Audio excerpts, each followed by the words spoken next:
আজ লে লাদাখে গালওয়ানের চারবাগ এলাকায় ভারতীয় সেনাবাহিনীর গাড়ির ওপর বিশাল বড় একটি পাথর পড়ে যাওয়াতে দুর্ঘটনার সম্মুখীন হয় ভারতীয় সৈনিকরা। এই ঘটনায় আমরা দুজন হিরোকে হারাই। বাকি তিনজনকে হেলিকপ্টারে করে হাসপাতালে নিয়ে যাওয়া হয় চিকিৎসার জন্য।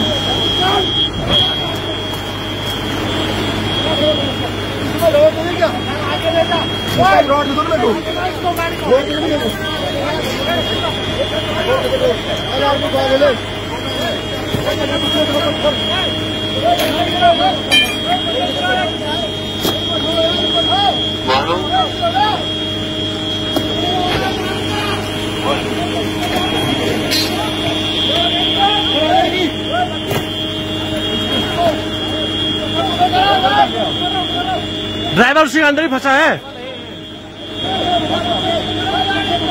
यार। वीडियो खींच वीडियो खींच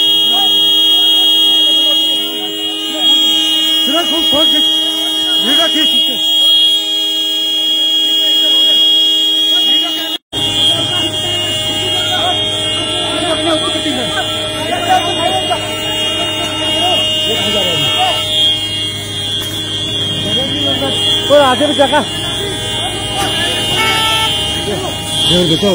नहीं दलजीत है यार।